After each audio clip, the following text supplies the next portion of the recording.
நமஸ்காரம். 1000 நாமங்கள் 1000 கதைகள் 342வது திருநாமம் ஷௌரயே நமக. பற்பல லீலைகள் புரிந்து அடியார்களுக்கு அருள் புரிவதற்காகவும் பூமிக்கு பாரமாக உள்ள தீயவர்களை அழிப்பதற்காகவும் நல்லறத்தை பூமியில் நிலை நாட்டுவதற்காகவும் கண்ணனாக பூமியில் அவதரிக்க தீர்மானித்தார் திருமால். அப்போது மகாலட்சுமி திருமாலிடம், கடந்த ராமாவதாரத்தில் தசரதரை தந்தையாக தேர்வு செய்தீர்கள். இந்த அவதாரத்தில் யாரை தந்தையாக தேர்ந்தெடுக்க உள்ளீர்கள் என்று கேட்டாள். அப்போது திருமால், சூரர் எனப்படும் வசுதேவரை இந்த அவதாரத்தில் எனக்கு தந்தையாக தேர்வு செய்துள்ளேன் என்றார். என்ன காரணத்துக்காக அவரை தேர்ந்தெடுத்துள்ளீர்கள் என்று கேட்டாள் மகாலட்சுமி. அதற்கு திருமால், 2 காரணங்கள் உள்ளன.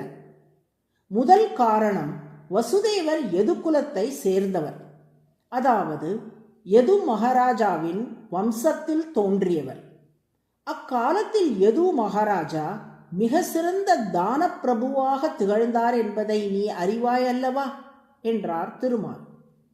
அதற்கு மகாலட்சுமி, ஆம் சுவாமி, தினந்தோறும் யதுவிடம் தானம் வாங்குவதற்கு கூட்டம் கூட்டமாக மக்கள் வந்து அவரது மாளிகை வாசலில் நின்றிருப்பார்கள். அந்த கூட்டத்தில் நிற்கும் மக்களுள் முதல் மனிதருக்கு யது தானம் செய்தாலே அந்த தானம் பெற்ற நபர் மீதமுள்ள அத்தனை பேருக்கும் தானம் செய்யும் அளவுக்கு பணக்காரராக ஆகிவிடுவார். யதுவிடம் தானம் பெற்ற ஒருவன் அதன் பின் தானம் வேண்டும் என்று இன்னொருவரை நாடி செல்ல வேண்டிய நிலையே இருக்காது. அந்த அளவுக்கு கொடுத்து கொடுத்து சிவந்த கரங்களுக்கு சொந்தமானவர் யது என்றாள். திருமால், ஆம், சரியாக சொன்னாய். முன்பு ராமாவதாரத்தில் நான் ரகு குலத்தில் ஏன் அவதாரம் செய்தேன்? ரகு மகாராஜா மிக சிறந்த தானப்பிரபுவாக இருந்தார். வறியவருக்கு செல்வத்தை அள்ளி கொடுத்தார் என்பதனால் தானே ரகுகுலத்தை சேர்ந்த தசரதனின் மகனாக தோன்றினேன். அதேபோல் இம்முறை யதுவின் தானத்தை கௌரவிக்கும் விதமாக அவரது குலத்தில் தோன்றிய வசுதேவரின் மகனாக அவதரிக்கப் போகிறேன் என்று கூறினார். தானம் செய்பவர்கள் உங்கள் விசேஷ அருளுக்கு பாத்திரம் ஆவார்கள் என்பதை மீண்டும் நிரூபிக்க உள்ளீர்கள் போலும் என்று சொல்லி புன்னகைத்த மகாலட்சுமி, 2வது காரணம் என்ன என்று கேட்டாள். அதற்கு திருமால், முன்னொரு சமயம் சுதபஸ் பிருச்னி என்ற தம்பதியர் என்னை குறித்து தவம் செய்த வரலாற்றை நீ அறிவாய் அல்லவா என்று மகாலட்சுமியிடம் கேட்டார். ஆம் சுவாமி, அறிவேனே. அவர்களின் தவத்துக்கு உகந்து அவர்களுக்கு காட்சியளித்த நீங்கள் 3 முறை அவர்களின் மகனாக பிறக்கப் போவதாக அவ்விருவருக்கும் வரமளித்தீர்களே என்று சொன்னாள் மகாலட்சுமி. ஆம் தேவி, முதலில் சுதபஸ் பிருச்னிக்கு மகனாக பிருச்னி கர்ப்பன் என்ற பெயரோடு நான் அவதாரம் செய்தேன். அடுத்த பிறவியில் அவர்களே கஷ்யப்ப முனிவராகவும் அதிதி தேவியாகவும் பிறந்தார்கள். அப்போது அவர்களின் மகனான வாமனமூர்த்தியாக நான் அவதாரம் செய்தேன். இப்போது அந்த சுதபஸ் தான் சூரர் என்று பெயர் பெற்ற வசுதேவராகவும் பிருச்னி தான் தேவகியாகவும் பூமியில் பிறந்துள்ளார்கள்.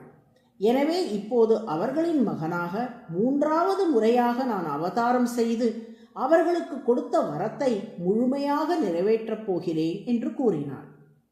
உடனே மகாலட்சுமி, சுவாமி, நீங்கள் அவதரிக்கும் போதெல்லாம் நானும் உடன் வருவது வழக்கமல்லவா? நீங்கள் பிருச்னி கர்ப்பராகவும் வாமனமூர்த்தியாகவும் அவதரித்த சமயத்தில் உங்கள் திருமார்பிலேயே நான் இருந்தேன். இப்போது நீங்கள் மதுராவில் வசுதேவர் மகனாக அவதாரம் செய்ய உள்ளீர்கள். நான் விதர்ப நாட்டில் பீஷ்மகன் மகள் ருக்மிணியாக பிறக்கிறேன். பூமியில் சந்திப்போம் என்று சொல்லி திருமாலை வழி அனுப்பி வைத்தார். இவ்வாறு வசுதேவரின் குலமுன்னோரான யதுவை கௌரவிக்கும் விதமாகவும் வசுதேவர் தேவகி செய்த தவத்துக்கு முழுமையான பலன் அளிப்பதற்காகவும் வசுதேவர் மகன் கண்ணனாக திருமால் அவதரித்தார். வசுதேவருக்கு சூரக என்று பெயர்.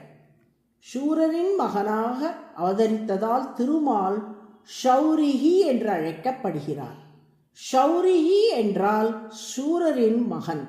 அதுவே சகஸ்ரநாமத்தின் 342வது திருநாமம். ஷௌரையே நமக என்று தினமும் சொல்லி வரும் அடியார்களுக்கு நல்ல சந்ததி உண்டாகும்படி திருமால் அருள் புரிவார். நாராயண நாராயண.